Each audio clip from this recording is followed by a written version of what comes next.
have my notes here. We are live and liver. Still static, but not as bad. Holy shit. All right, well, I don't know what to do there. Oh, my God. Oh, we're here. It's Monday. We're alive. Made it through the weekend. How was everybody's weekend? I hope everybody had a great weekend. I spent most of my morning today talking with the landlord and arguing with Manny about music online. So that's a really constructive day so far. I don't know about you guys, but I'm kicking off this new week.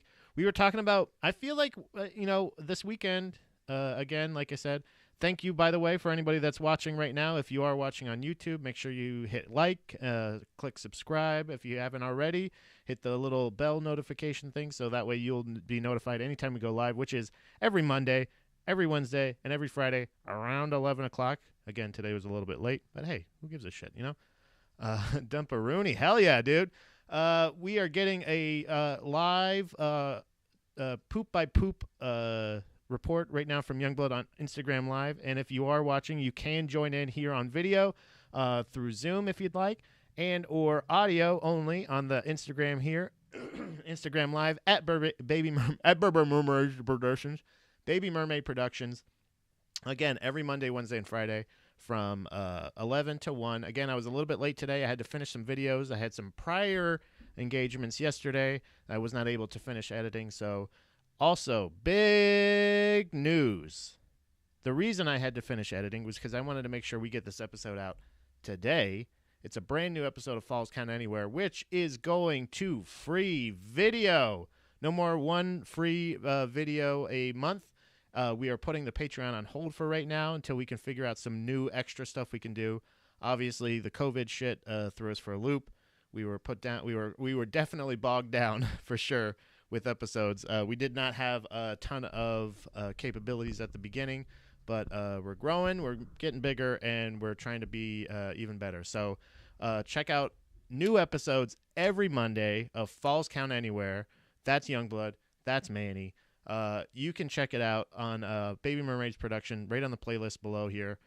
New episodes every Monday. Check them out. Audio only. You can check out on anywhere you get your audio podcast, Apple Podcast, anything like that. So I don't know, man. Power to the people. Exactly. Youngblood is right now one of the co-hosts of said podcast. Is in the live. He's pooping right now, so he can't talk. But they are. We're all really excited about it because that was the thing was. Obviously, you can hear the promos. You can't really see the promos. And us gearing up for this next promo king competition, we don't want, we want to make sure everybody can see and everybody can be involved, and everybody gets some of that beautiful, sweet, sweet content. So if you'd like wrestling at all, any kind of wrestling, any pro wrestling whatsoever, check it out. Falls Count Anywhere with Youngblood and Manny. That's Youngblood. That's Manny. Check it out. But also this weekend I watched a also check out John Danick's new album. It's or not album, EP either way. It's not a full length, but it's great. To me, I don't know. It genuinely inspired me. I was gifted a bass guitar from a friend of mine, and he was kind enough to give it to me. It wasn't in the best of condition. But luckily, it still works. I was able to clean it up and spruce it up a little bit. I got to get some new knobs and whatnot, but I got some strings, and it literally inspired me to start making music again. It was crazy. It was it was really nuts. That and a very musical weekend for sure. There was a lot of discussion at the recording for the Falls Count Anywhere. We were talking about top 10. I didn't realize that Spotify had taken the 5 most popular songs and expanded it to 10 now. There's the 10 most popular songs for artists.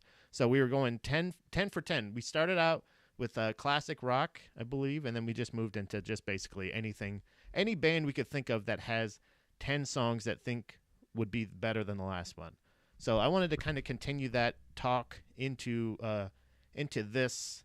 Hell yeah. Got a pound off on fuck yeah, Youngblood. He's everywhere, man. This guy's everywhere.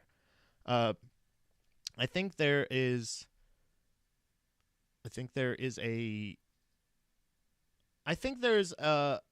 it's definitely subjective. But to me, when we were talking about this, Youngblood and I. So Imagine getting one of those like Jock Jam albums or something like that. You get one of the things that are, what is it, the Power Masters of Rock, or it's the thing where basically all of the singles from that band, or from any band, like any power ballad, jock rock, whatever, I don't know, whatever the fuck it is, but you can get like albums like that where it's just a compilation of every song chorus that you know, every chorus that you ever know. Anytime you've been in a football stadium, you know these songs. So I thought the funniest thing was like, because it was Dom, myself, Youngblood. No, it was Youngblood at first, and then Manny came in later on, and we're just sitting there, just straight up going like, "Hey, oh yeah, this is number 10. This is a great song." And I only know this that's a great song because I know the name of the song. But if nobody else knows the name of the song, you have no idea what the fucking song is until the chorus every fucking time. So like, how frustrated would people have been if getting that, like, that CD and just listening to it and being like, what the fuck is this? This isn't Foreigner. What the fuck is this? So I think we started out with Foreigner. We moved to Journey. What's up, dude? We moved to Journey. We moved to who else? Weird Al, Red Hot Chili Peppers. Weird Al was what we ended up. That was the funniest thing. But that was the thing where it's like, we're going from Foreigner to Weird. Somehow we went from Foreigner to Red Hot Chili Peppers to Weird Al, and honestly, I feel great about it. And I could have gone. I could go. I wish there was. It's weird to say because, like, as an entertainer, somebody who I would like one day to have copywritten material or material that I would not like to be stolen or used without my permission, kind of thing. But I definitely wish I could just play like even a portion of it. Like I know YouTube would kick me off, but just to say, because I again, my argument would be like, well, nobody even knows it. Like, what if we just play the song that the parts that you don't know? And then that way, would that flag the algorithm if it was like all the parts before they start saying hot blooded? You know, maybe not. Who knows? But Foreigner, pretty good. I challenged Journey, right? Foo Fighters. Oh yeah, Foo Fighters was in there. Absolutely. Boston. I don't think we talked about Boston, but we never actually like delved too deep with the Boston. But I mean, you know, I don't know. What this led to was then. Now when I'm in the car and I'm thinking, do I go to my normal playlist? Do I go to this album? Do I listen to this? I go, let me just check out like a band that I never really delved into. And because the Weezer is another band that was brought up, but we never actually went into. It's those bands where you're like, oh, fuck, I know this song. I love this song. Oh, shit, I love this song. Like that kind of band. And maybe we're the perfect age because we are familiar with a lot of classic rock, but we're not really like, we can't like name every person, can't necessarily. I mean, I can't at least. I don't know. We were talking about Journey and how much I feel like I like their shitty, cheesy. I mean, they're all kind of shitty, cheesy songs, right? Like to an extent. Again, subjective, right? But wouldn't you want like I like a rock. You know, you like rock, right? You want you want something that's I don't know. It's hard to say. It's hard to be consistent because you want a hit, but you also want a classic tune. We're talking about a lot about the ballads. A lot of the ballads. The guitarist name's Rush. Fuck. You said it too, didn't you? You know that it's okay. So we were talking about. I brazenly said, who the fuck knows the guitar player from Rush? I mean, really. I know Geddy Lee, and I know, fuck, who's the other guy? Neil Peart. Neil Peart, I think that is the right way. But Youngblood happened to know the guitar player's name. But I don't know who the guitar player's name is. I don't know what that is. But I do know that I think that Foreigner is better. Hold on a second. You know that. Hold on a second. So we were talking about. I muted this site. Damn it. All right, there we go. I brazenly said. Oh, shut up, me. There we go. All right, I want to share this link here so we can get some more people in the YouTube. Because I honestly want to find out like Boston. Actually, that's a good one. I'm gonna actually write that down. Boston is one that I want to check out. So there's those bands. I was playing Foreigner. I was playing Foreigner for everybody, and going like, oh yeah, you know this song, right? You know this song, right? And they're like, nope, nope, nope. And then all of a sudden, boom, chorus, know it. So I want to find out how many of those Boston songs I know. And I find there. Okay, shared the link. There we go. We're back. All right. Boston. Weezer, I already know. Weezer was one of the ones that I experienced that live. We went to Universal Studios, and they had a summer concert series or something like that. And the concert series they're all, if you're a season or a pass holder to Universal Studios, you get to go to the concert for free. So whatever band is going to be there, you get to go see them. Talking Heads. Okay. I can see that. Talking Heads. Good suggestion. I'm going to put them in there because there's somebody that I know the hits. I think I know the hits, but I don't know. Do they have 10? We'll find out. Foo Fighters is a good suggestion. I think Foo Fighters is an easy one. Linkin Park, I think, is another one of those they're gonna pop up every time. Like, because you know a ton of their songs, whether you like them or not. You know a ton of their songs. But we went to. I was actually driving one day for work, and I saw a billboard that said Weezer was gonna play at one of these things, and I was like, shit. Well, I mean, fuck. I would go see Weezer for free. There's those bands that no matter what, I probably would never go unless it was like unless it was free or I don't know. I mean, a lot of these bands, I feel like I don't know if Boston. I don't know if I would pay to see, but I'd go see him for free. Shit, I went to see Jerry Lee Lewis for free once. I got tickets to a blues fest / barbecue festival, and we saw Jerry Lee Lewis live, and it was fantastic. I mean, he was old as fuck. Obviously, he still is, I think. Or is he dead? He's got to be dead by now, right? Jerry Lee Lewis has got to be dead.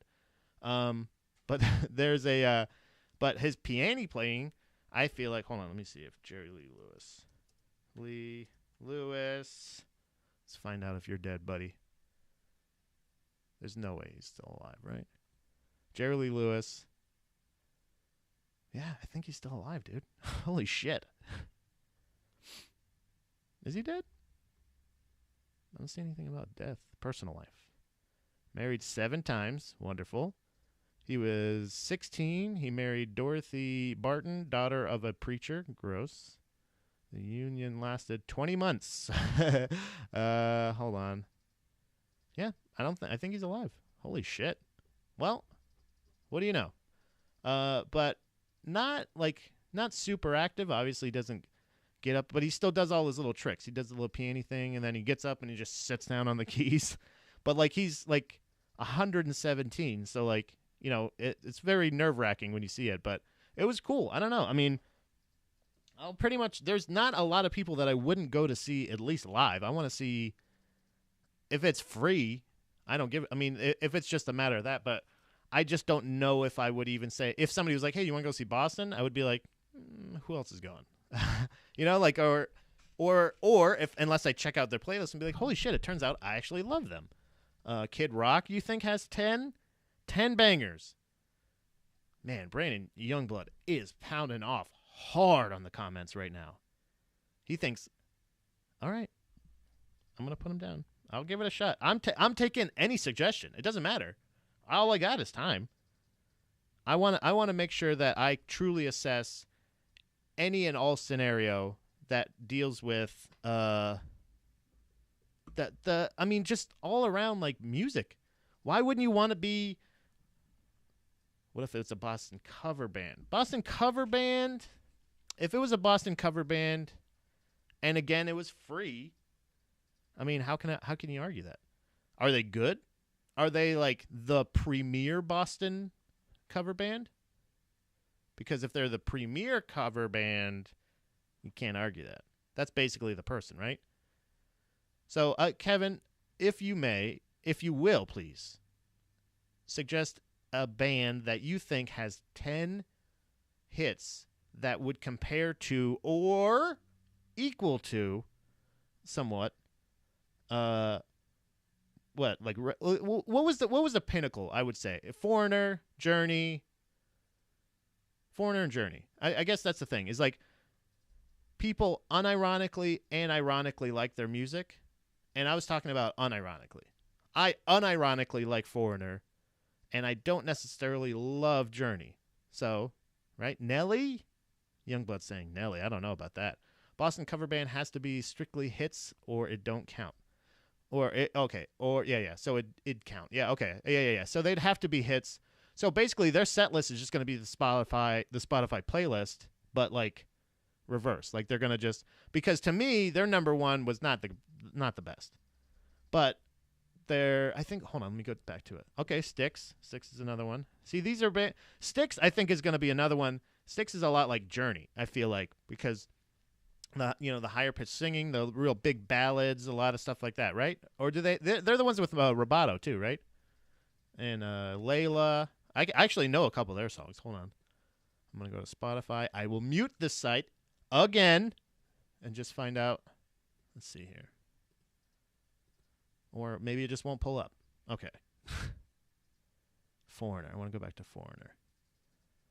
It was recent. Where are you? All right. Foreigner. Which is a funny name. Like, if you think about it, Foreigner. Okay, so yeah, their number one is I want to know what love is. I don't know if that would be my number one, right? I think my number one feels like the first time. Because you got the keys. Keys are very important. We discovered that as well. In any Foreigner hit, you need the keys. If you don't have the keys, you don't really have the essence of Foreigner. So I feel like if Styx, and I know Styx has keys, so I think we're in good hands here. So we got Boston, Talking Heads, Kid Rock, and Styx, and Nelly. Sorry, I forgot Nelly. Because it doesn't have to be just rock. Rock. We all know that rock will never die, but it doesn't have to just be rock. It could be anything. So a lot of my weekend was spent talking music and stuff like that. And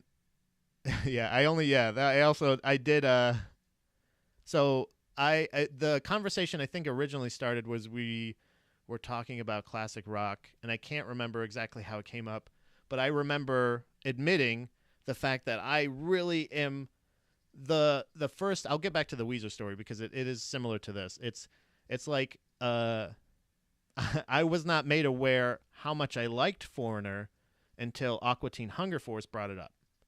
So Aqua Teen Hunger Force, the Moonanites, in one episode got a belt that had all the powers of Foreigner songs. So if they said they could give you double vision, they would make you cold as ice, stuff like that. So there was nothing for I Know What Love Is, but that would have been funny too. But I was made aware that every time they named a song, I was like, holy shit, I like that song.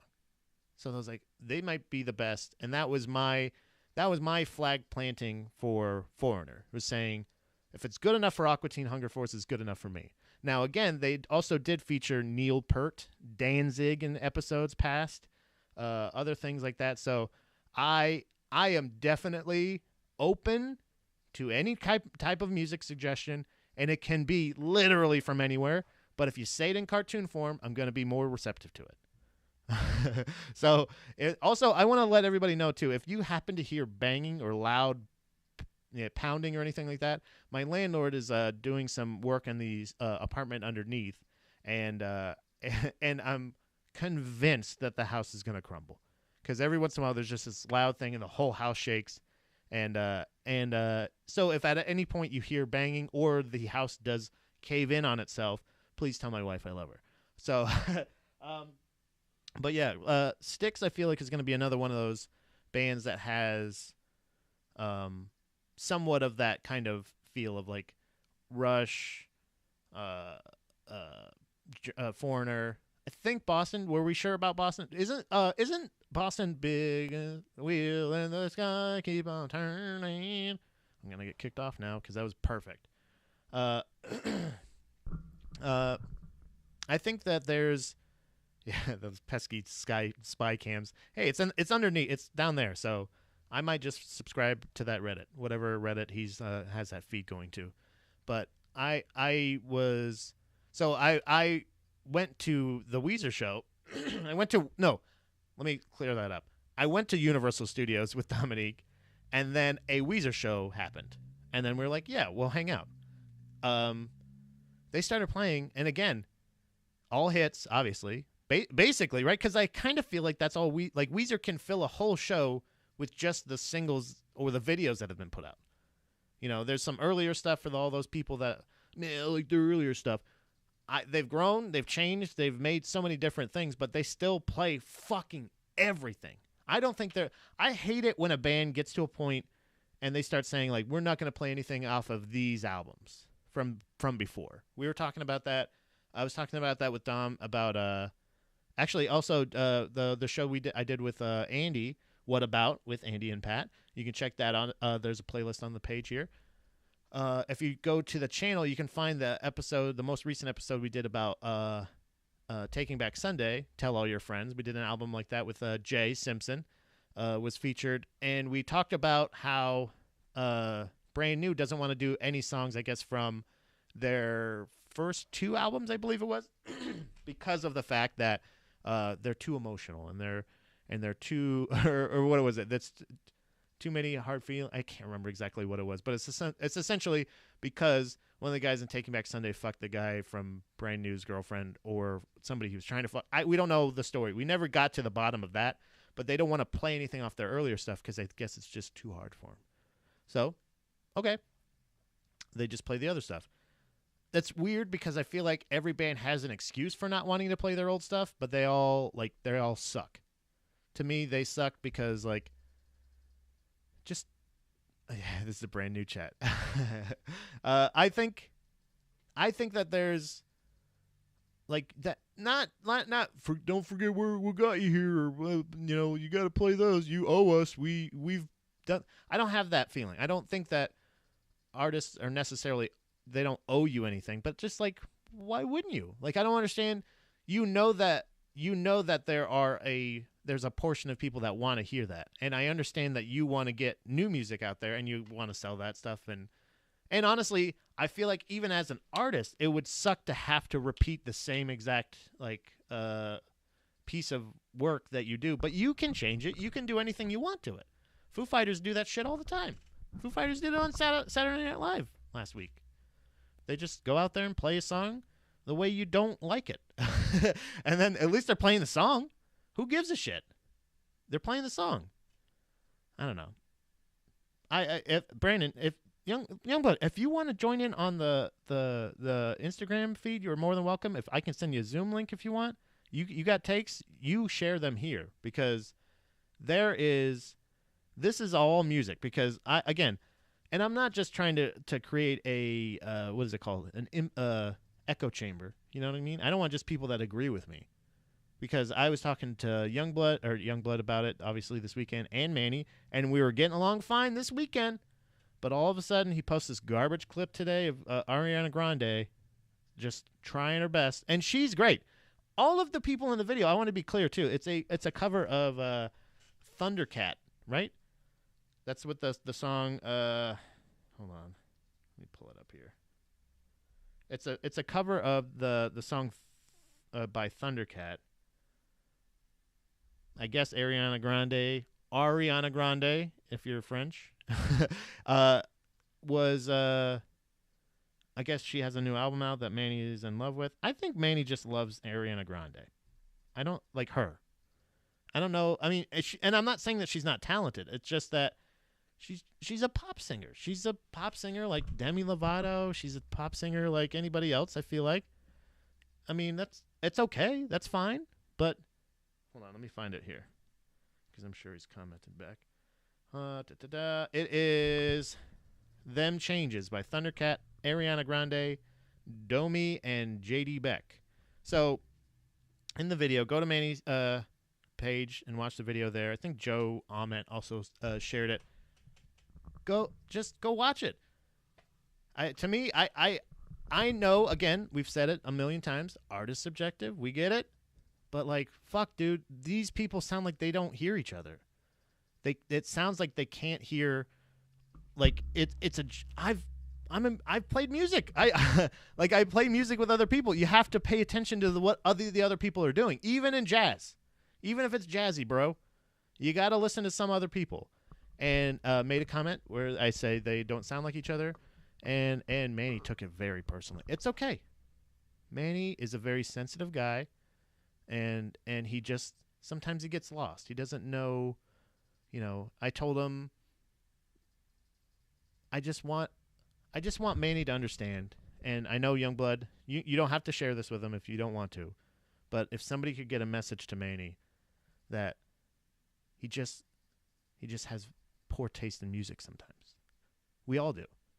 Right? What did I say? Again, where do we end up? Weird Al.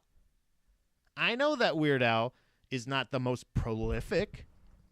I know that Weird Al is not necessarily the greatest musician of all time. But I like him the most. I like him somewhat better than even Ariana Grande. And I think she would agree. He's got a better body of work. He's got smoke signals. Yeah, hell yeah. Manny, and look, I don't think that Manny's a bad person because of his bad taste. I don't think Manny is a mean or evil guy or anything like that for trying to take away joy from people and making them watch this terrible music. But I will say that I think that he's absolutely wrong about that being a good song or a good cover of the song. Even Weezer did a cover of Africa. Sucked. It was just the exact same song. They just did the exact same. If you don't do anything different with it, if it's just you singing the song, then it's just that. And then when it's you singing the song with some dickhead going like, he just there is no tempo to it. It's not a level of if it's too loud, you're too old kind of shit. It's literally, it just sucks. It's just bad. It just sounds like good musicians not playing well together. That's all it does. That's all it sounds like. Weird Al's band is the world's greatest cover band. I absolutely agree. I know I said that for sure, but Youngblood absolutely, that's a direct quote, I believe, from me. He should have actually attributed that to me. So, but I'm just saying. Weird Al has the great live show, more costume changes than Ariana Grande. I was saying that as well, I believe. It's the performance of it. It's not just the art. Like, album-wise, to me, album-wise, most Weird Al albums are not a one, like, you got to skip around. You can't listen to every single song. It gets way too old. I get it. I love it. I love Weird Al. Doesn't take anything too seriously. But, I mean, I do like a nice serious album every once in a while, I'd like to. But my favorite part about it is the fact that, like I said, he doesn't take anything too seriously. He took a song by Red Hot Chili Peppers about struggling with a heroin addiction and then turned it into a song about the Flintstones. That's art, right? That's art. That's what you need. So, I don't know. Hold on. Let's see. Weird Al, Youngblood says Kevin already has those spy cams installed. Yeah, he already knows. He's been listening to us. He's sharing all the takes we shared last night. I feel like, okay, so Weird Al, never got the chance to see him live. I don't know if I'm going to now with all this COVID. I think if they have if I have an opportunity to see another band, for the longest time, I was cocky with it. I have those. Everybody has a list. That would actually, honestly, pound off in the comments about all-time bands that you wish you have seen or could have seen. At this point now, we don't know if concerts will ever happen again. But if they do, what band would you like to see live? Not Alive or Dead. I can't do that. We can't do one of those. But let's say Rage Against the Machine was on there for the longest time until I just got sick of them. I just kind of got tired of them. I don't know if I grew out of it or if I got to the point where I was like, it doesn't seem like it's working. I still like the music, but I don't. Again, I'd go see him for free, but I don't know if I'd pay for him anymore. Weird Al is still touring. Yeah, absolutely. Yeah, I think Weird Al. He was. I mean, I don't think he tours as much because I think now he's at the level of super stardom in a way that he doesn't actually he can fill arenas and he does, but I think it has to be sparingly. It has to be every once in a while. It can't be all the time Like he can't like it's not like an Ariana Grande. I feel like it's Ariana Grande, right? It's a deep A, right? It's a nice subtle A. Is that a long A? What is that called? Umlaut? I don't know. Hold on, I'm getting a lot of comments here. Youngblood says I've seen all of them basically besides North Star. Yeah, right. Like so. Tool canceled the show. I was playing. Oh, that sucks, buddy. Polka can never die too. Yeah, absolutely. We know that Polka can never die. Tool is a band. I don't know. Okay, so Kevin, I know. I don't know if would you go see them fucked up? Would you want to see like because from that's one of those bands that every time somebody suggested them to me or suggests seeing them live, they said that you should do drugs. And I never really loved Tool in general. Like they're just not one of the they don't scratch that itch for me. I feel like they're a little bit. It's all intro. There's the song never feels to like. Look. I know that's just that's a couple songs I'm just mentioning. It just sounds like looped. I don't know. It's almost too serious. They take themselves too serious, and it's just almost like I have no idea what they're saying, and I really don't care. Like they don't. They haven't.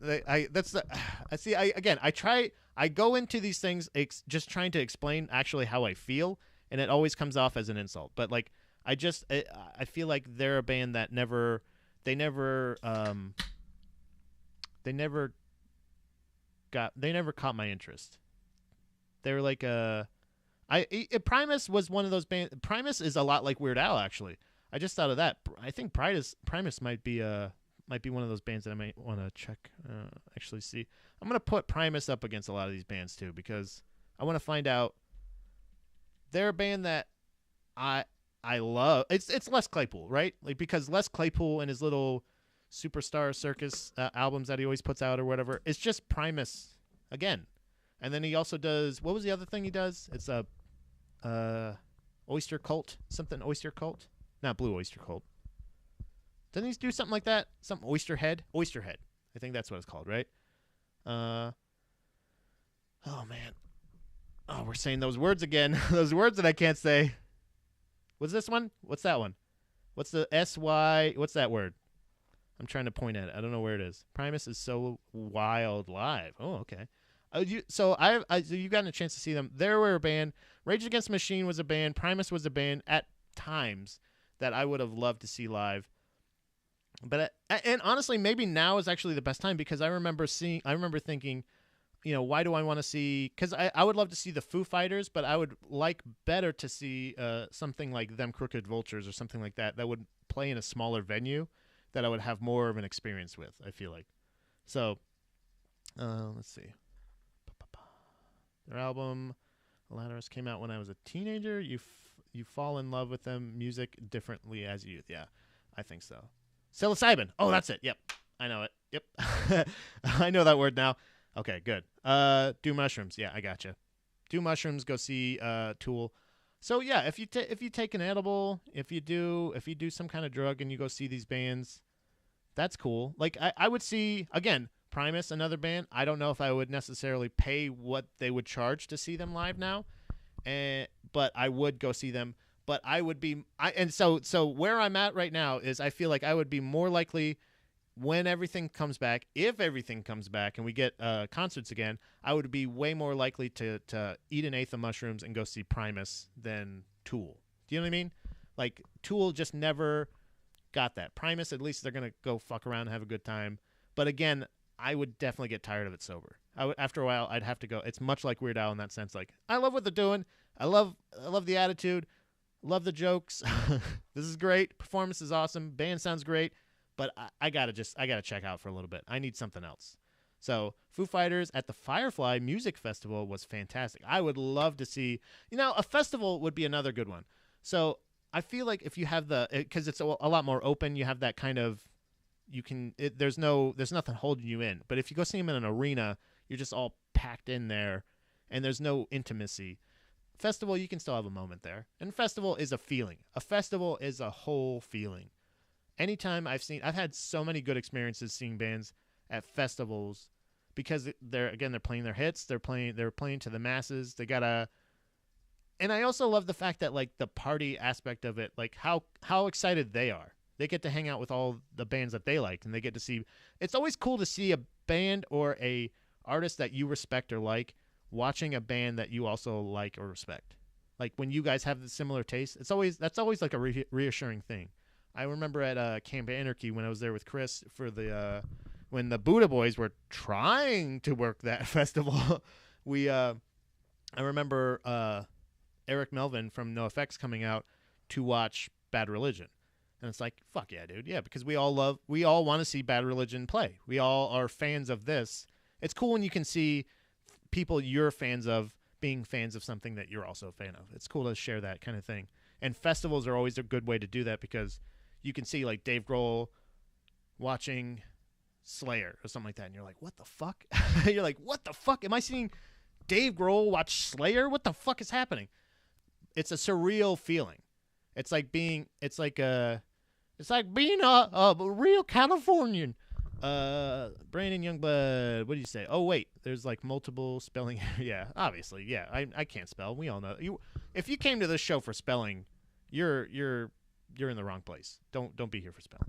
A venue change, feel a concert. Oh, okay. Yeah, I think there's Pat just do a live show from the Fish concert. Yeah, I can't do that, man. Fish concert is. I can't. There is a weird thing up here with people loving the Grateful Dead. It is. I think it's because we're closer to Vermont and stuff like that. But people up here fucking love the Grateful Dead. I don't get it. I don't understand.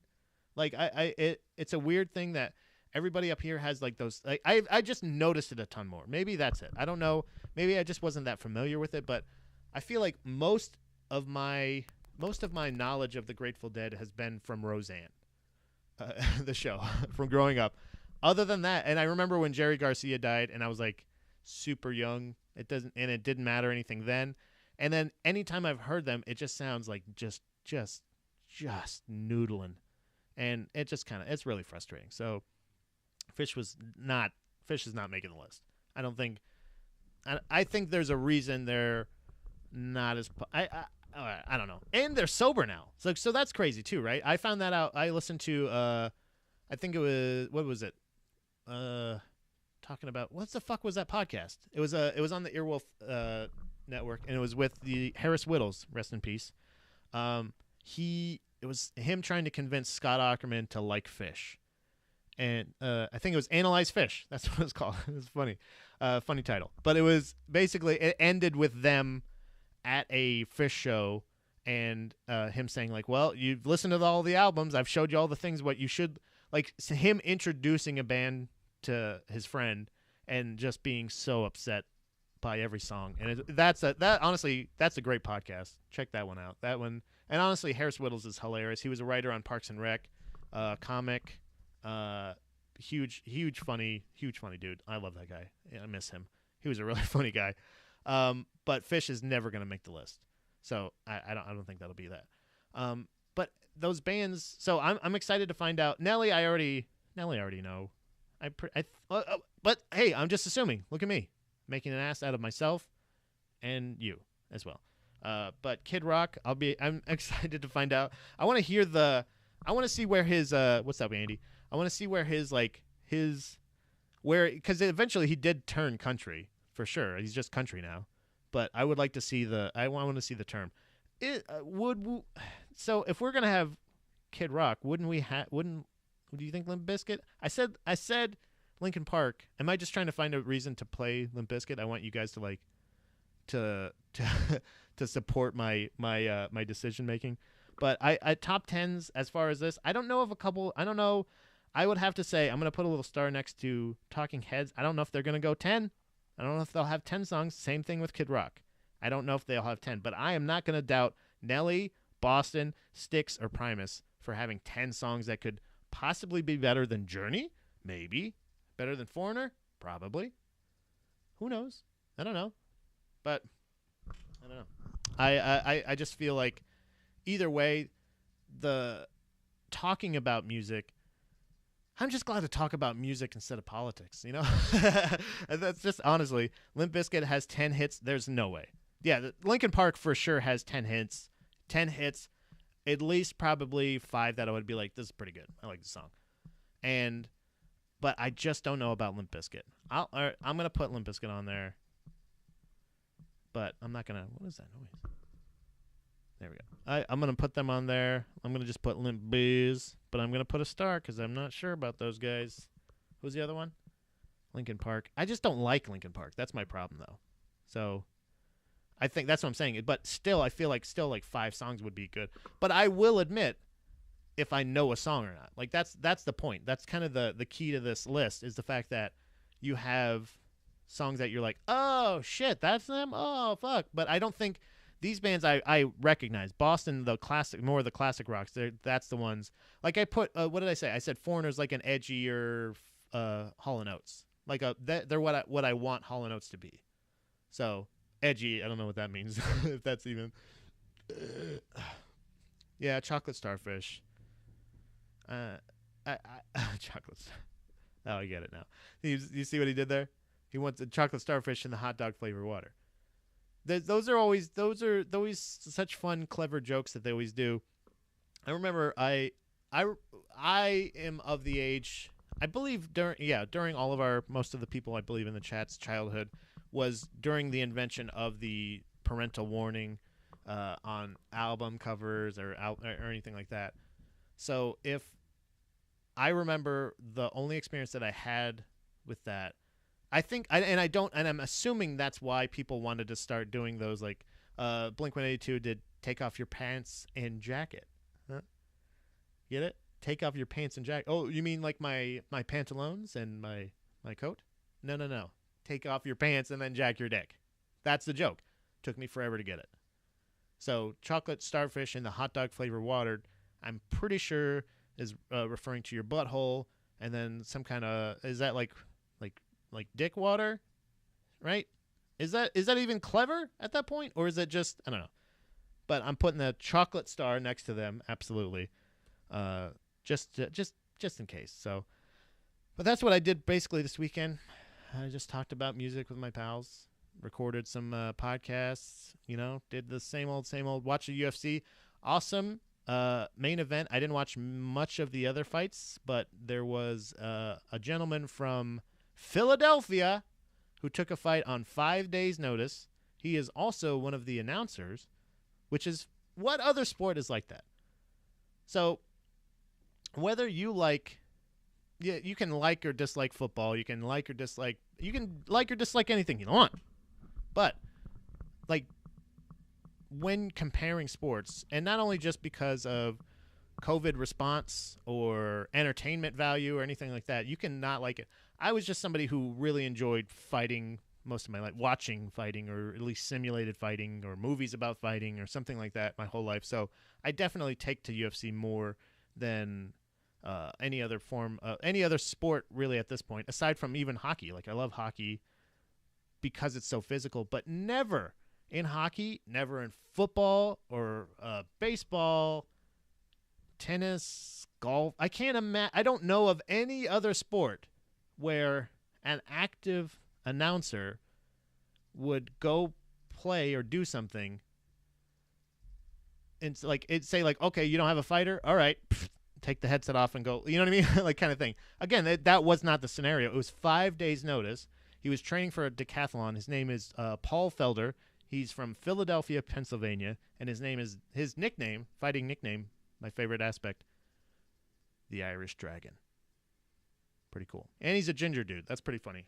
So he's the Irish Dragon from Philadelphia, and he took a fight with Rafael dos Anjos on 5 days' notice, cut 20 pounds in 5 days, 4 days, I believe, was the first one on the scale, made weight, lost the fight, but went full 5 rounds.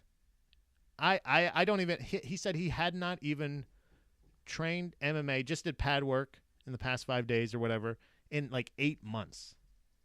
To me, those are the kind of sports stories that are like, you don't hear about an announcer saying like, oh, they need somebody, like, coaches, you hear about that, like John Gruden was an announcer for a couple years and then went back into coaching, but but not players though. Like it's retired players that go into announcing but don't go back in. Fighters, it feels like the only one where they're like, I actively have a job at announcing fights, and also still fight. So I'm already here. If you need somebody, I'll hop in. People do it on 24 hours notice, 2 days notice, and to me, there's no other sport like that where, like, a hockey analyst is going to sit there and say, "Oh, here's my take. Oh, wait 1 second, let me go." And actually, you know what? There is an aspect of that in hockey because of the very famous. If you're a fan of Hockey Talk Man, we've talked about him many times. David Ayers, I believe his name was. He was a relief goaltender for the Toronto Maple Leafs. He was actually a Zamboni driver. He's a Zamboni driver that they said, we need a goaltender. Hey, you on the Zamboni, come on. So maybe that's why they're my two favorite sports. I don't know. That could be definitely a factor. It's definitely a factor. That one time where the golden retriever came out of retirement to the high school basketball game, that I think, there was nothing in the rule book about that, Kevin, where the golden retriever could come out of retirement to win the basketball game. But now there is. So now there's definitely something in the rule book that says, hey, Air Bud, leave the basketball to the humans. Still, though, no announcers. Now, if the dog was an announcer and then came out of the announcer's booth to go rough him up on the court, then I'm all for it. But if it's a matter of you're going to come back and try to, I always thought about that. Did they? I when I was a kid watching those movies, I wasn't like, oh, cool, look at that dog playing basketball. I was like, I think it's kind of abuse to make a dog hit a basketball with their nose a bunch of times. It always made me think, does it hurt when a dog hits something with their nose? Or is that like specially, because if I hit something with my nose, my eyes are going to water, my nose might break, I'm going to bleed. But if they use their nose, like, especially a basketball, then I'm like, now thinking they're probably not using a real basketball. They're probably using like a softer ball, special effects, movie effects. It's not a real dog playing real basketball. Come on, guys, grow up, right? Yeah, that was before PETA. Absolutely, Brandon. That was when you could just abuse animals on film and get away with it. Those were the good old days. No, I don't know. Eventually they moved to like apes and shit. Like, didn't they have like a fucking monkey playing basketball after a while? The MVP, most valuable primate. You like how I started that as a question, like going like, is that something? And then I just named the movie completely. I named the exact name of the movie. It's MVP, most valuable primate. But I think that was baseball because they had to change the rule book for basketball, and they're like, no animals can play. But they're like, oh, but what about baseball? It might have been soccer. Actually, I'm going to look. That is something I'm going to look up. I want to find out. MVP won X. Oh, it was the X Games? Is that what it was? MVP, most valuable primate, right? MVP. Whoops. Most valuable. I know how to spell that. Primate? It's prime ape, right? Yeah. Yes, I meant that. Primate. No, it's hockey. Holy shit. Holy smack. Look at this. It's hockey. Look at this shit. That's crazy. Why? I mean, I don't even understand. Joey from Ed was Joey. Yeah. Oh, yeah. I forgot about that. There was a... Man, I remember I watched that. That movie fucked me up as a kid. I did not love that movie. I remember I rented that. I got to watch this. We're going to have to watch this for Hockey Talk Man, young bud. Hockey Talk Man is going to be coming back, hopefully, if the season comes back in January, maybe December. And I believe we'll probably be streaming from this exact same spot. So if you want to come on out, come on out. But we're definitely going to do the first episode on MVP. So, wow, MVP for the Love Guru. Oh, okay. So now here's a fun one. Love Guru or MVP. I have not seen MVP yet, but I will say confidently, we could get into that list too, man. That's the whole second hour of the show. If we're talking about top 10 movie franchises, Are we talking Mike Myers? We got our Adam Sandlers. We got our who else? Who's another one? Ernest Goes To. I know everybody brings up an Ernest when we're talking about those movies, but out of those two, as of right now, let's just say Ed. We'll use Ed as a placeholder. Ed was if anybody doesn't know, it was formerly Joey Tribbiani from Friends. What was his name? Matt LeBlanc. He was a failing baseball. I'm not going to give away the whole story here, guys, but he was a failing baseball player, I believe, and I don't even fucking remember the plot of the movie. Holy shit! Hold on. Actually, I know he's a baseball player, and like it's almost like the Angels in the outfield kind of feel, right? Hold on. Ed. The movie. Come on now.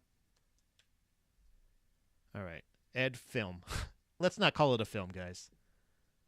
Man, he was skinny as fuck. All right, so Jack Deuce Cooper is a farm boy who arrives at an open tryout for the Santa Rosa Rockets minor league baseball team.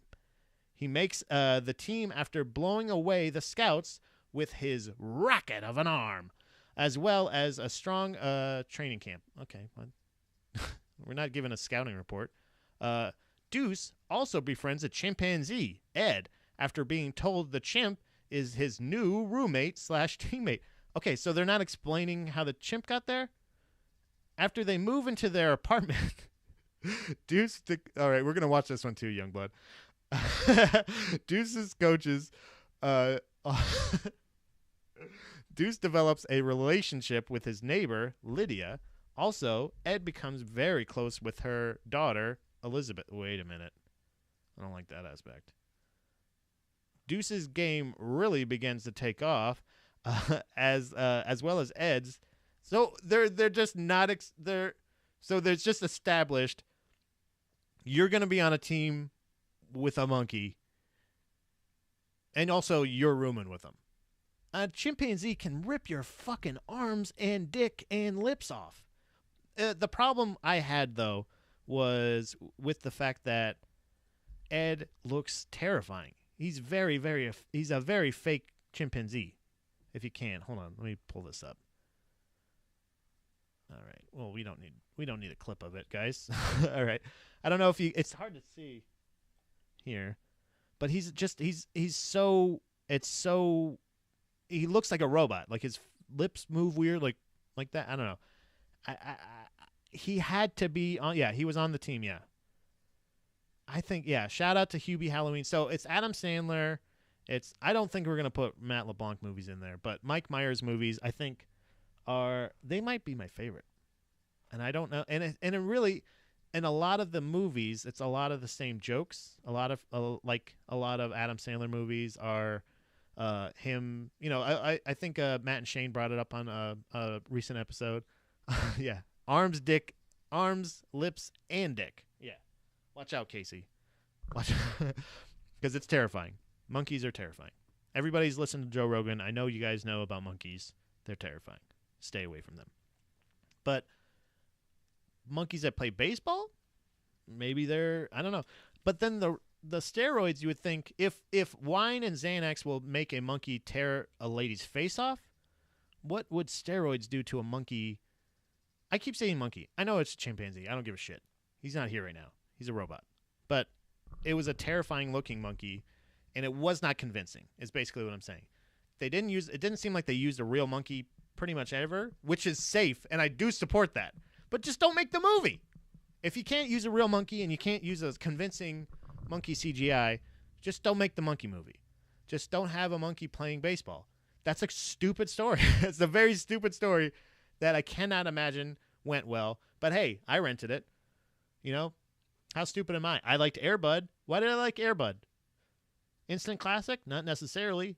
I often thought it was animal abuse. I thought they were truly abusing an animal by making it pound a basketball with his nose over and over again, because I thought a dog's nose feels the same way when my nose gets hit. I identified too much with the character in the dog and monkey movie. I so don't identify with the athletes in those movies that I'm like, well, that monkey's being mistreated, so maybe you should. The monkey robot, he should be treated better. Is he union? I don't know. How did we get on this? Oh yeah, we're talking about movies. But the top, I think, out of those two, out of MVP and out of MVP and Love Guru is not only wins that one, but that might be top like out of Mike Myers movies. I love that. I think that's top 5 because Austin Powers is just kind of the same joke over and over again, but I like it. You know, I like So I Married an Axe Murderer. It's a fun one. He does a lot of, again, it's a lot of the same characters, accents wise, that eventually become realized in a lot of latex and stuff like that. How did you feel about when you learned about making of Milo and Otis? Holy shit, that's a great point, Casey. Holy shit, Casey brought up a great point on Instagram. Milo and Otis, if I remember correctly, they just kind of just went through a ton of animals, right? Didn't they just? They were like, oh, we need a shot of a cat falling off a waterfall, so we're going to just throw this cat off a waterfall. And they're like, oh, it wasn't recording. Get another cat. And they just got another cat. like I don't know if it was that. I don't know if that was that brat or like that, like kind of brazen necessarily, but I definitely feel like that's not great because I don't think they should just kind of use a bunch. And then eventually, at that point, I am saying like, yeah, let's bring PETA in here and let's have some. That's where you get that little warning at the end of it that says, "Don't worry, no animals were harmed at the end of this." But guess what? Yeah, drowned in a box like 9 times. Pug versus a bear. Holy shit! God damn. Yeah. See, like I don't know the specifics of it because once I heard they just used a ton of animals to make a movie about, and loving that movie. I guess that was it. That was the eventual feeling. I didn't need to know the specifics of exactly how they were fucked up, but like the fact that I watched that movie and was like, this movie rules, and it makes me so happy to see these cute little animals get along and make it home safely, and then to find out like not only are these not the same animals that you saw at the beginning of the movie, but you have not seen the same animals at all during this movie at all. They're just a bunch of animals that look alike. And how did they get all of them? Did they just bring a bunch of animals out into the wilderness to kill them, or are they just in somebody's backyard just killing animals? It's really strange to me. I believe it was filmed in Japan. Oh, okay. Do they have looser animal cruelty laws over there? Yeah. Same. I was duped. It's terrifying. Casey, we were absolutely traumatized by that movie, unknowingly. It was because it was the misdirection. It was them saying, like, look at these cute little animals. Look at them. They're scared and cold, but don't worry, they have each other. And they're going to make it. And they don't make it. They do not make it. No, that's not a spoiler. They just lie to you in a movie. They're like, well, we got to get these animals to make it. But the first 2 died. So we got to get some more animals. They took 7 years to film. How do you guys know so much about this? Is there a lot of specific? Was everybody like? was that how they treated the? Yeah, the Little Rascals were fucked up too. They just kind of abused them, but that was, I think, all child actors back then. I don't know when. You guys probably know when it was filmed, but like Milo and Otis was a childhood classic for me. And then as soon as I found out about all of that, I did not need to do any more diving. It seems like you guys definitely had some time for this and to be like, I need to find out exactly what happened because fuck you. Whoever that director is, what other movies did they make? Because hold on, I'm going to look that up. I want to find out who the director was. Because is that even filmmaking after that? Or is that just shooting B-roll and killing animals? Right? Milo and because there's no, yeah, that's what I mean. Milo and Otis. All right, it's still available. It's still all here. All right, so narrated by Shigeru Suyuki. I don't know if I said that right.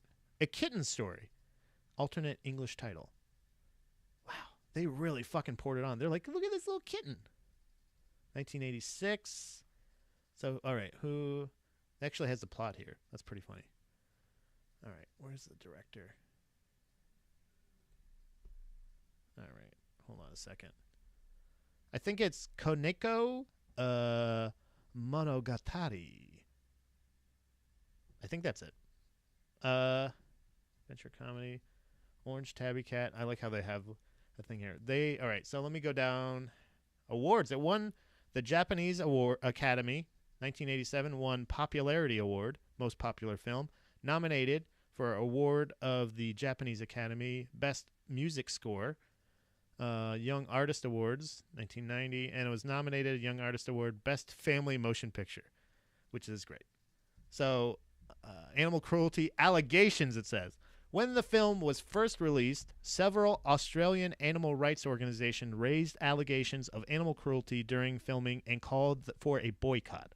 The Sunday Mail reported at the time that Animal Liberation Queensland founder Jacques Kent alleged the killing of more than 20 kittens during production and added that she was disturbed by reports of from Europe, which alleged other animals had been injured, as in one case where a producer allegedly had broken a cat's paw to make it appear unsteady on its feet. Holy shit, guys. Other scenes that were the source of controversy were the scene of a kitten falling off a cliff and a scene of a pug fighting a bear. That's what Casey said. Kent said her organization had a number of complaints from people who had seen the film and were concerned that it could have been made without cruelty. It could not have been made without cruelty. Wow. That's crazy. And that's so it took Australia watching a Japanese film to get Americans to care. That's fucking crazy. Man. I'm never watching that movie again. No, we cannot watch Milo and Otis, Brandon. No. We are only going to watch them abuse monkeys from now on because they're basically like people. Okay? They got all the fingers. They got all the anger. Holy shit, man. Broke a kitten's paw to make it look unsteady. Never have I been more of an advocate for special effects than today. Holy shit. Because now, but see, then you get to the point where you're like, oh, now we can do anything we want. Now we're gonna just do a bunch of blue guys fucking in the woods and call it a story. You know what I mean? I don't like that either. So, but if it's at the no, we're not gonna. I can't do this anymore. That's crazy to me. I can't fucking believe that that was ever like. Why would to me animal cruelty is the weirdest thing. Animals are. I always wonder this, and I was trying to figure out because I'm one of the people that has. It's definitely a weird. I always thought I was just a sociopath because I'm like I don't fucking care if people die or get tortured. I don't know why. Even children, I don't want to see it and I don't want it to happen, but I'm not like one of those people that's like, oh, that just makes me sick to my stomach. But hearing this shit makes me fucking sick. Like, it's crazy, like how fucking upset that makes me to think, like kittens, for fuck's sake, just and yeah, cats fuck like crazy. There's probably way too many cats in the world. And Australia it's the funniest thing because Australia has a huge problem with cats wiping their bird population away. So, like, they have an infestation of cats, and they're still like, hey, stop killing those cats. What's going on with you, Japan? Why do you love killing cats and whales so much? Like, the cutest, nicest animals. I don't understand it. I love whales. They're so smart. Cats, not so smart, apparently. They're just getting thrown off a fucking ledge. Wake up. You're in the wilderness. Go find a bobcat to eat you. I don't know. Whatever's more humane. It's not even nature. It's not even like if they were filming. Okay, so there's got to be somewhere in between making a pug fight a bear and like you're filming out in the woods with the pug and it accidentally gets attacked by a bear because you're on location in the woods. Like people, they're like, if that pug wasn't there, then you wouldn't have done that. It's the same as killing it. Like, no. There's definitely a difference between, like, Michael Vick went to jail for making dogs fight dogs. Why wouldn't this guy go to jail for, or any of the people involved? Not even just the director. The director is the guy that's saying, like, yeah, go ahead and Like, did he suggest that? Did he say like, oh yeah, just break his foot? Like, couldn't we just push him over and you film him real quick, and we just put that in later?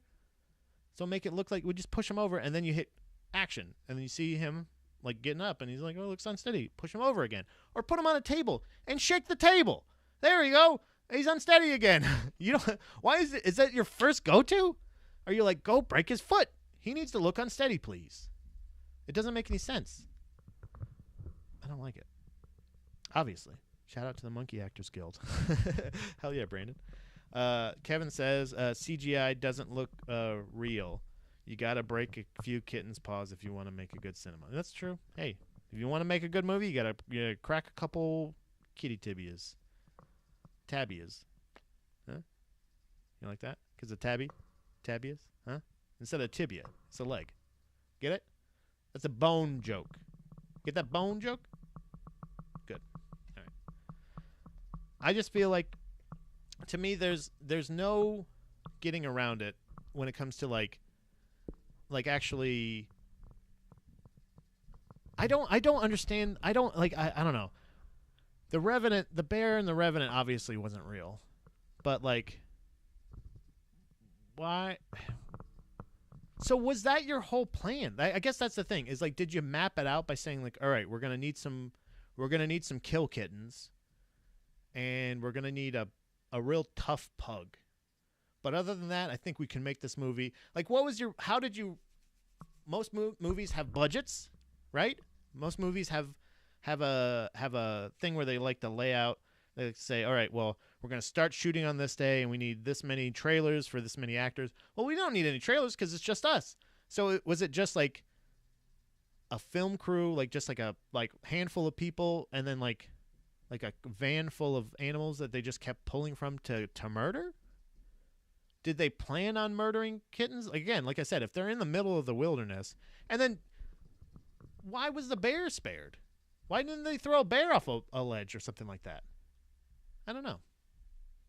There's a level to art in I'm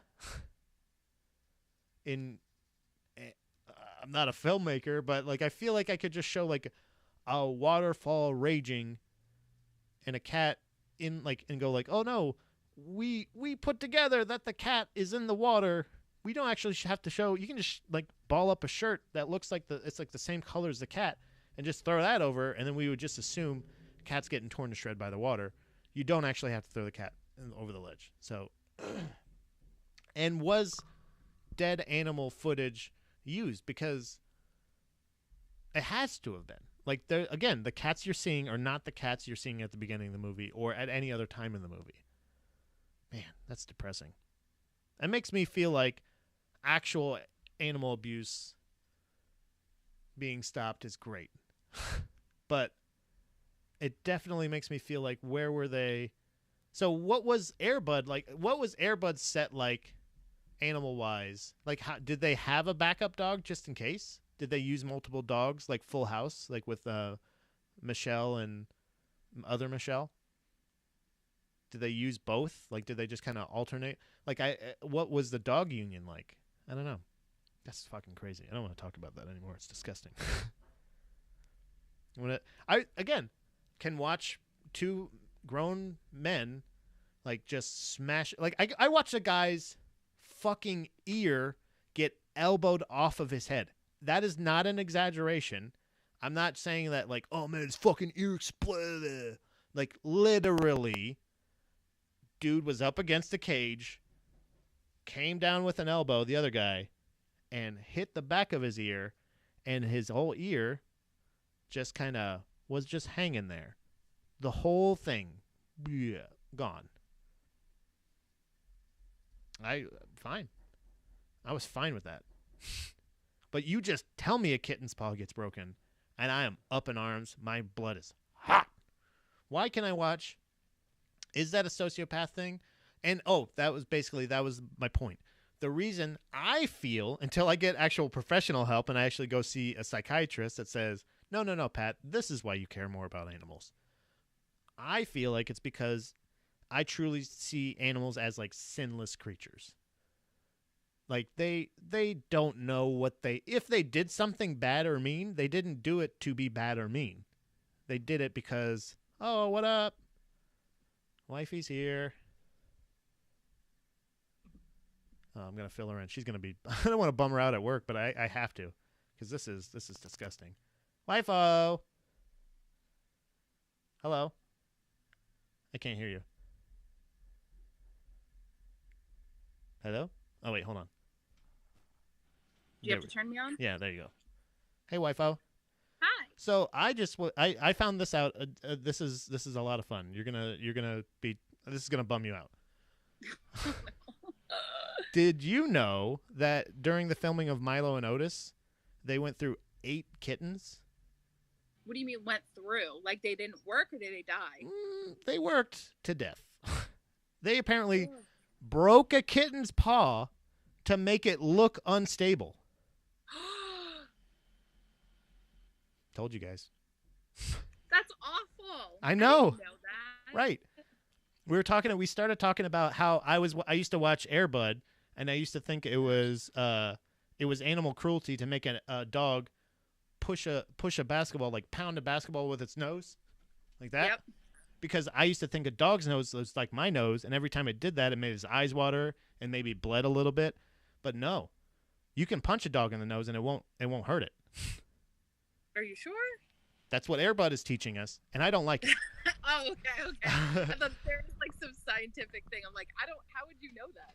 Yeah. Well, I was sharing my knowledge and love for, or my care. Like I didn't know.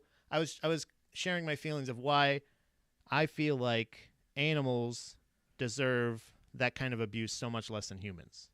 Why do I care more when I see an animal harmed than a human? And I think it's literally because they're just sinless creatures. Not that anybody necessarily deserves to get thrown off a cliff for a movie, but kittens. And then also, if they're in the middle of the wilderness, did they go out there with 8 kittens in mind saying, like, we need to get this shot? Didn't get it. You know what I mean? Couldn't you have shaken a table to make it look unstable? You know what I mean? There's other ways. So how's your day going? When was the last time? What was the last movie? Like, we stopped using real animals in movies now. It's all CGI. Right. And that's what we're talking about. Like, was CGI, and Kevin brought up a good point. It doesn't look real. Sometimes you just got to break a few kittens' paws to make good cinema. And no, no, I'd rather it not look real instead of breaking kittens' hands. Right. Yeah. Or paws, rather. They don't really have hands. I know. I just don't. And that's what I'm saying. And they actually physically made a pug for real battle a bear. But Michael Vick went to jail. This guy was nominated for awards in Japan. It was a Japanese director, I found out as well. I got a lot to talk about when you get home. So we spent the first half talking about music, and then we got into whether or not we should watch MVP, which is Most Valuable Primate, because I'm like, I don't know. We discussed Ed. Oh, we've been talking about animals and movies all morning. And I was deeply disturbed to find out about Milo and Otis. I knew that they had that, but I didn't know to the extent of which they had it built into the budget, apparently. Can you imagine, like, if that happened nowadays? Like, PETA would lose their... I mean, I would lose my mind, too, but... but, like that, it's just kind of interesting. Like, that wouldn't fly nowadays. Well, look at one guy abusing kittens anonymously somewhere in the middle of nowhere on the internet. Oh, yeah. You know, something like that, like a movie like that. What is it? Don't Fuck with Cats on the Internet? Yeah. Don't Fuck with Cats in Japan in 1986. Because now I'm heated. I'm going to find this motherfucker, and I'm going to end him. I do not like that. Yeah. Not physically, obviously. I'm not going to actually harm him. But that's crazy, though, right? I don't know. That is crazy. I wanted to get into... Well, that's what I was saying, is I watched physically a man one weekend at a UFC elbow another man's head or ear off of his head. Yeah. And I didn't even wince. But just hearing of kittens' legs breaking, it just makes me sick. I hate it. So since you're here, I don't know how much time you have, but do you want to get into the... Just a couple minutes. Do you want to get into the word of the day? Yeah. All right, perfect. This is going to be... It could be an easy one, but there's a little thing over one of the letters, so I don't know how easy it's going to be. Okay. So be prepared, okay? Okay. So the word of today, Pat's word of the day today, is spelled Litte with the little thing over it, Rateur. Say it again. Litte. ERATEUR. What? Yeah. So I'm gonna try it first. I'll give it a shot. I believe that today's word of the day is, first of all, I think it's going to be another one of those ones that's like French or Italian or some shit. Yeah. Because it's got the little thing, right? But I think is it that is called like oolong? Umlaut. I think it's Umlaut. But I don't know if that's what that is. It's the little. It's like where they put a comma over the e. That's what I'm talking about. So, it's a. All right, so it's littérature. Yeah. Right? I want to try that. Littérature. Yeah. Got it. Right? Do you want to try? Because it has the thing. What do you think? You want to try that? Do you want to try one? No. Try it. Littérature. Yeah, exactly. Myself. That's fine. Yeah, that's what I would say. Does that mean a litter of kittens? Oh, in yeah. French? That plenty of legs to break. Let's see. All right. We are going to... Oh, wait. I got it here. Okay. Let me find out what the actual littérature... So it is French. Early 19th century. It's a noun. It is a person who is interested and knowledgeable about literature. A literator, maybe? Literator. I don't know. Hold on. Let's see. Let's find out. An English major? Here we go. Literature. So what does the E mean, I wonder? I don't know. Literature. Well, Brene Brown. Literature. She has a apostrophe over her E on the last, and it's Brene. So it's literate. No, that doesn't sound like sense. But I think it depends on the way that it's diagonal. It could go like left to right or right to left. And I think that makes a difference in how you pronounce that E. She considered herself a literateur and enjoyed giving book recommendations. Okay. I just use it in a sentence. That's all. Also, no. That's funny. That's good. Wife, as a literature, I like analyzing the written word. Yeah. I'm a literator now. I'm doing it right now. Yeah, I'm a literator. Mm-hmm. I'm androgogging everybody. That one's not as fun. I don't like this one. That's spelled. So how do you spell literature? Isn't that the same way? Now I got to find out what literature is. Oh no. Hold on. I don't know. But to me, they're not all going to be winners. They're not all the best words of the day. But we learned about animal abuse. That's important. That's dangerous. All right, so how you spell literature is Literature. Yeah, that's like it's a little different. It's a little different, but not much. It's a little different. A little different. All right. I have to get back to work. I love you. All right, wifo. I just want to let you know that I don't want to hang up on you now. Please understand this, okay? She's gone. Don't worry, guys. Oh, man. I was holding that in the whole time. Guys, I am discovering so much today about movies, cinema. I don't know. I'm definitely not going to necessarily Wait, hold on a second. What about sign language primates? What about them, Kevin? Sorry, we're back on animals now, I guess. But I think there's a lot from my childhood that I was aware. What the fuck is going on here? That was aware that was shit, that was fucked up, but I did not know to the extent that was fucked up. So we're learning a lot today about music, about animal abuse, animal cruelty, animal movies. But I overall, and the fact that I didn't know how literature was spelled. I think I could have told you that confidently. I could have guessed it, though. Litter. I think I would have added another T in there. That's what I thought. I was like, I think this is a word that I already am aware of. Like, it was kind of like a... what was the other one?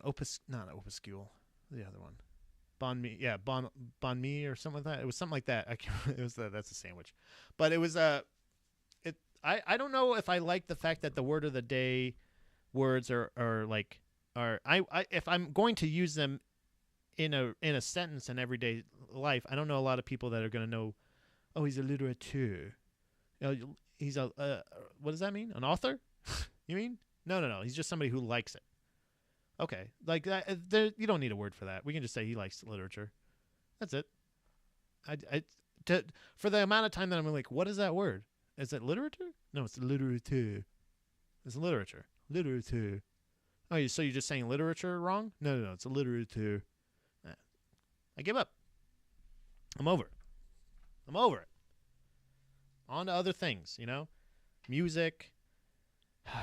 Oh, strong words. Another. I want to say one more time that I was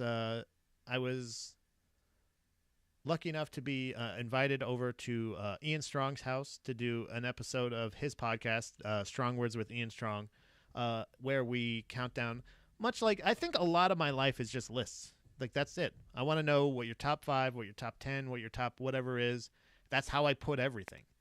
If it's a movie I really like, oh, that's my top 5 movies. It's my top whatever, And I know we all do that, but it's a way of I don't know. It's a way of letting people. I like learning more about people from what their choices in art is, or the choices in art may be.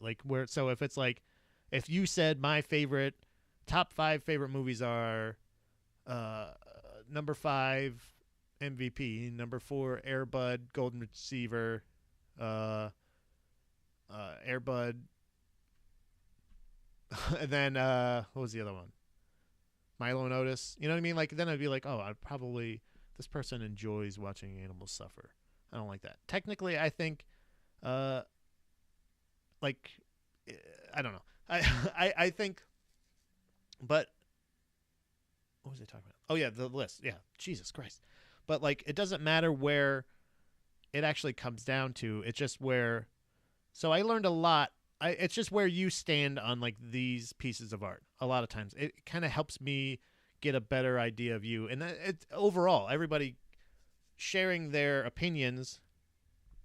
I like when you can share your opinions about something that's more subjective than something where people can go something like politics, where they go this does involve human lives.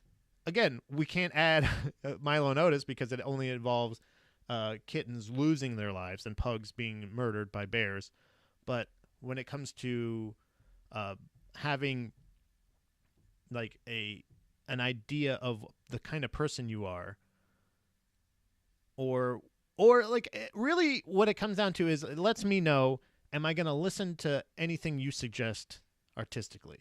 If you say this album's great, you should or a lot of times my favorite is you would like this album, you should listen to this, you'd really like this one. And then I go oh, well, what do you like? A lot of times just to go oh, okay, so yeah, I don't think I'm going to like this. But with these, I want to be more open to that kind of stuff. So I'm going to check out some of these bands that I may not be as popular or as familiar with. But the thing I was familiar with was the subject that we covered on Ian Strong's podcast, which is we counted down. We gave our list of our favorite View Askew-niverse movies, which are the movies directed by Kevin Smith, written and directed by Kevin Smith, I believe, that are featuring the characters Jay and Silent Bob. We did not do the animated, groovy, spooky, dooky movie or whatever, but if that would have absolutely been my last. But listen to that. It's coming out on December 7th. That's Strong Words with Ian Strong.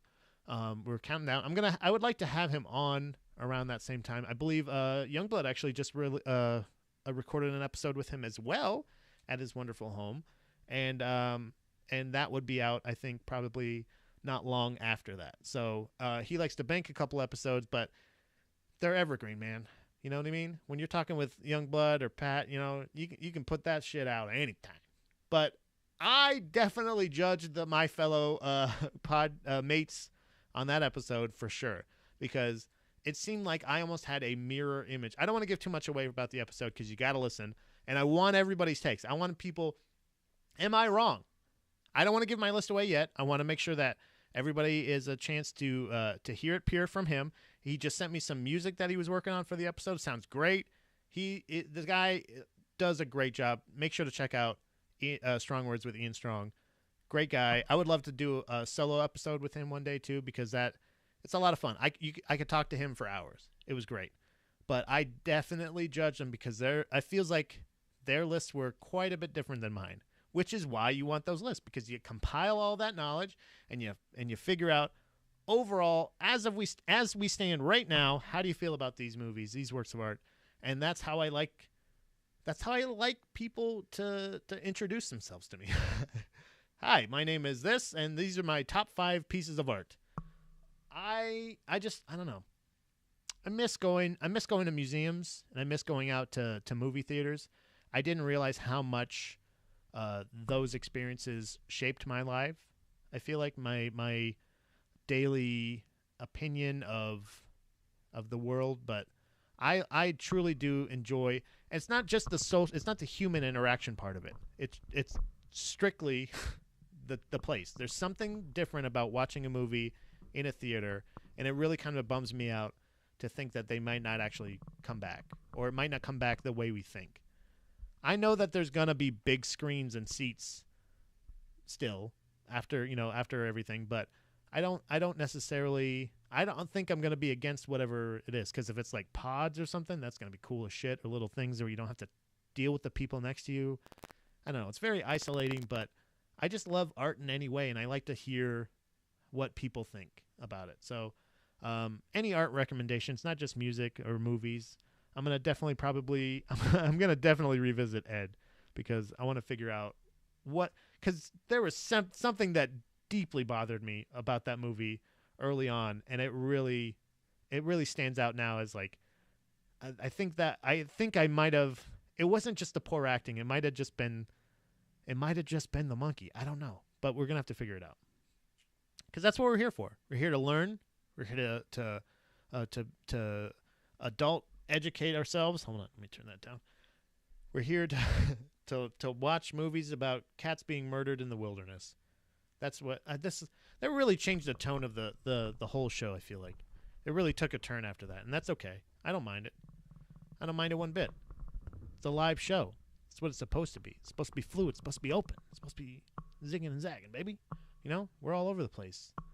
Fighting with Manny about music, talking to you guys about music. I'm getting a whole bunch of. This is my whole day. This is my whole day now. I have all of these things to listen to when I go after I finish recording. I'm gonna go downstairs, make myself some lunch. I always have a hard time figuring out what I'm gonna eat. I already have it picked out and ready to go. Chicken tiki masala is gonna get warmed up, baby. Some brown rice. I'm excited. So anything I can do to take in new art while I do that, those are the realities of life. Yeah. I agree. I'm not sure exactly which part you're referring to. I feel like I'm rambling a bit, but it's okay. Kevin's here. I'm here. We're just here to make our lives better. I think that's what you're saying. Realities of life, art, food, poop, dead kittens, music. I don't know. I don't know exactly what my favorite art form is, but the only one that I feel like I like more than I actually tried to execute is painting. That's the one thing. And honestly, it's probably the easiest one that you could do, because really all you need to do is just have paint. You just paint a brush. You can do that anywhere. You can do watercolors. You can do anything. But it's just one of those things I never even try. Acceptance. Absolutely, buddy. Acceptance. Hell yeah, buddy. I'm hungry. I hate when a thought leaves my head, because I felt like I was really working to a good point there, but I probably wasn't. There's probably some rambling about art and some bullshit. I don't know, but martial arts is the latest art that I feel like I'm really taking to, and even though Meryl Streep doesn't like it, that's okay. I'm all right with that. I'm all right to assume that my tastes aren't necessarily wrong, but I do need to take them as my tastes, because I can't judge people necessarily on their output, because a lot of times I know I've brought it up on the show before, and I've talked about it on other podcasts and things, but like the fact that NoFX is my favorite band, I think is the best representation of that, and because I know that they're not the best band. They're not the greatest band. They're just my favorite band because art is subjective. And much like we were talking about the Youngblood was talking about the Van Gogh ear, like there is something about like seeing a painting like that. I was a little upset to find out that a lot of those paintings are just replicas that are made and the real painting's just in the basement. That kind of sucks. Because then what the fuck am I like? Why do you even have security? Like why do you even have security here if most of the paintings on the wall are not even the actual Van Gogh or whatever it may be? What are you protecting? You're protecting and also why didn't I just fucking Google this? But there is something about the other artists, the other ones that I never knew about because they weren't somebody that was as famous as Van Gogh or something like that, and I didn't get to learn a lot about in art class. I like to see a lot of those, like the detail in it and the lighting. I really, you're not exposed to a ton of museums in Florida. Surprise, surprise. I don't know if anybody could have sussed that out, but I think there's like the Dali Museum. We have the Salvador Dali Museum in downtown St. Pete. And which was very cool, by the way. They had a special safe built for. This is a fun Florida fact. They had a special safe built at the Dali Museum because it was located right on the water in downtown St. Pete, where they had a safe built that was waterproof and allegedly hurricane proof. Which I don't even know how you can. You just make it really heavy, or really durable and bouncy. I don't know how you make it hurricane proof necessarily, but they had that so that in case a hurricane came or flooding or anything like that, they could take all the paintings and throw them in the safe. So that was a cool thing. But also I didn't really trust that either because it's just attached to the same building that you also don't want blowing away. But being in a gallery is an experience in itself. Yeah, it's something like it doesn't matter how noisy it is. It doesn't matter who else is around you, how crowded it is. Once you you got to find the spot. Like to me, there's like something about when you're walking around an art gallery, the spot for you to stand to like take it in, and like once you actually get like locked in on a painting or something like that, that's a perfect way to explain it. It's an experience. It's genuinely an experience because I could just Google it. I could just say Van Gogh's fucking Starry Night or whatever the fuck it is and just see it. That's cool. I can have it as my desktop background or my fucking phone background or something like that. But actually, to me, I always connected to the fact that like this was the painting that he painted. This and maybe it's been restored, maybe it's been cleaned, maybe it's been moved, obviously. It's been sold a bunch of times. But the things he was feeling were put right there, and the fact that you can touch it, I understand the appeal for people wanting to touch things, and that's probably why you want security and not somebody to just grab it and fucking run away with it or rip it up or whatever it may be. But to me, like the urge to touch it is there, but just the fact that you can touch it, that they're trusting you to touch it, but you don't, is that's the experience for me. maybe that's just the childhood stupidity that lives so deep inside me. But like the fact that I can just be like, there's the red button, and be like, I'm so honored the fact that they trust me with the responsibility of being able to touch that red button. I'm not going to touch it because they don't want me to, but I can, and that's a good feeling. I think that's the perfect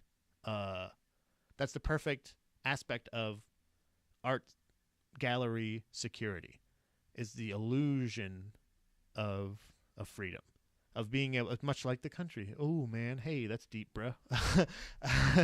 But there's a weird thing. Yeah, there's a guy standing over there, might tackle me if I touch it, but I will have touched it by the time he gets over here. So like, what is he really here? So he can remove me after I touch it, but I touched it already. I got all the power of Van Gogh. It's all in my hand. I'm never washing this hand again. I don't know. Who knows? I've discovered a lot of really cool artists and stuff like that. Really fun memes you can make too if you find a funny enough painting. There's a lot of weird paintings with naked flying babies and like people with weird faces where you see you're like, is he? You read the description and you're like, oh, he's supposed to be in anguish. It looks like he's farting. Kind of just looks like he's farting, but he's in anguish. Oh, okay. Oh, look at that. Like and there is. It sounds like the dumbest, least cultured way to explain something, but I love the detail put into a painting where it looks like a picture. I know that sounds so stupid, but the photorealistic painting, especially at a time where like there was no such thing as a photo, fucking amazing. The fact that you're like, this just looks like a photo of a Victorian era fucking scene or whatever it may be, but you're like, no, this is a painting. And oh yeah, by the way, no such thing as photos at the time. They don't even know what you're referencing. If you were to talk to them and say like, man, this looks like a real picture. This looks like a photo of exactly the same thing. And they go like, what the fuck is a photo? You witch.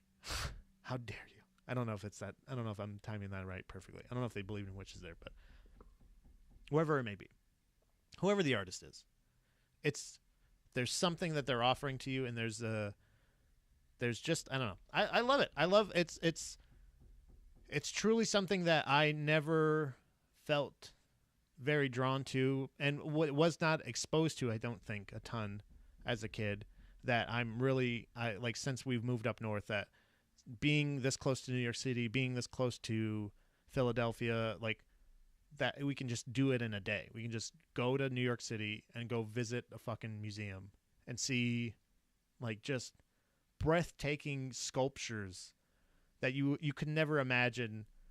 Like, somebody could make it look that incredible with no electricity or no, like, just time. It's a really cool experience to find that, to see that possibility, to see the end result of something, to see what happens when you don't have cable and video games and streaming and cell phones and shit like that to distract you, when you can just polish the fuck out of a rock until it looks like a human. That's fucking crazy. To me, there's really very little that's more impressive than that. And I think it's to be admired. And I really hope, I know that they're not going to, like, I don't know anything anymore. I can't say that, but I will say that I truly don't believe that they're going to shut down museums to save money, but again, funding may be cut, but the fact that I've experienced that makes me a lot more excited. The fact that I've been to a lot of to the Met in New York City, to basically every fucking museum in Washington D.C. Every one I could, air and space, fucking. The only ones I think we hadn't hit yet was, I believe, the Native American Museum.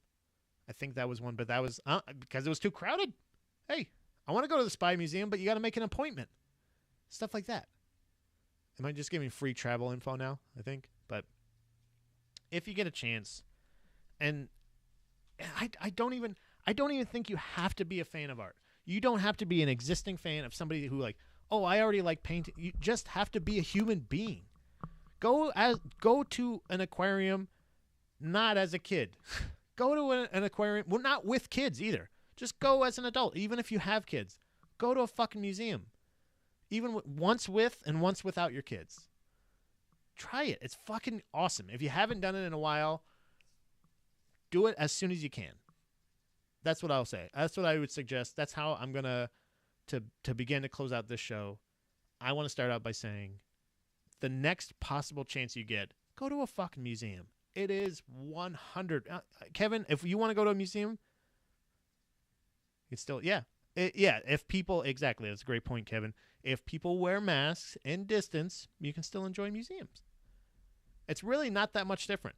All you have to do is just wear a mask in there. And just don't stand right on top of each other, which I think you kind of already do at a museum, unless something's really popular. I haven't really seen a huge crowd around a piece before, but they have whole rooms set up in some of these museums where, like, everything is from an era or a time. It's a whole place, a whole room set up that looks like a different time. It's not a movie set. They're just real pieces from that time. maybe I'm just older. Maybe I'm just an old man that goes, "Hey, that really old furniture looks awesome. It looks like it's a movie set from a period piece movie or something from Downton Abbey." But it's not. It's just real shit that people from that time really used. And used it. Didn't just have it, used it. That's the coolest part. It has them all over it, which is gross. I would like to see that. I mean, a lot of them have been cleaned and a lot of them have been cleaned and restored. But I would love to take a fucking black light, like one of those black lights they use for like to see all the cum and fucking piss all over everything, blood. I would like to see that. That'd be cool to solve like a fucking 200-year murder because you find like a candlestick that's covered in all this blood and shit. Ooh, what if it was like sodomy, murder? Gross. I did that. I just said that. I'm getting delirious. But if you get a chance, hit me or Kevin up. Kevin Brocious, wonderful man. Thanks for hanging out. If you want, let's go to a fucking museum, dude. I don't know if there's. What one would you suggest? Closing out, if there was one that's not, what is your personal favorite place that you've been? I would have to say, mine would be the American History Museum. I think in Washington D.C. was pretty cool. I was kind of underwhelmed by the Air and Space Museum. I would still suggest going. You think you should absolutely go, but I was a little underwhelmed. I kind of thought there'd be. It kind of seems crowded. It seems almost like theme parky. It didn't seem so educational. It was cool to see like the size and the like they had like certain like jet fuel or rockets from the spaceship and shit like that. That was pretty cool to see like just the massive size of it and some plane replicas and stuff. That was pretty cool, but I don't know. I was kind of underwhelmed. I like the American History Museum. That was pretty cool. The Met was fucking crazy good. That was nuts. That was just so I don't know. Like that was just so cool. Like it was just like being it was being at a historical spot to me. Like that was just such a cool immediately that was cool. Also, we went up the Rocky Stairs and went to that museum. What's that one called? I can't remember what that one's called. But if you have the ability, like if you're living in Philly or if you're living in New York, if you're living anywhere, just Google museums near you and just go. Like he was recently able to enjoy Virginia Museum of Fine Art in Richmond, Virginia. Okay, I'll check that one out. I went to the aquarium, the Baltimore Aquarium. That was really fucking cool. I don't know, man. Just go to a place. Just go to a place and look at stuff. It's fucking cool. Try it out, man. And catch us Wednesday. I don't know if Dom's going to be joining me or not, but hopefully I'll have a guest booked for that one. I'll have somebody joining along so we can talk more about our weeks. We can catch up more about. I'll let you know some of my findings about some of these artists that we've been suggested. I'm going to probably watch Ed as well, so I'll probably have a full recap of Ed, just in case anybody's wondering how that movie has held up over the years. As always, make sure that you like the video here. Subscribe to the page if you haven't already. Hit that little bell for notifications so you know next time we go live. Check out some of the other shows on the network. You can check out Proper Ebonics as new episodes just about every Tuesday. We have new episodes coming out every Monday of False Count Anywhere. There's going to be a new one coming out a little bit later on today. And what else? Past episodes of GDP. The last live episode on Friday was a lot of fun. I got to talk to my buddy John Montag, who was probably got yelled at by his boss, so that's probably why he wasn't able to join today. But I love you, Kevin. I love everybody that's hung out in the Instagram chat.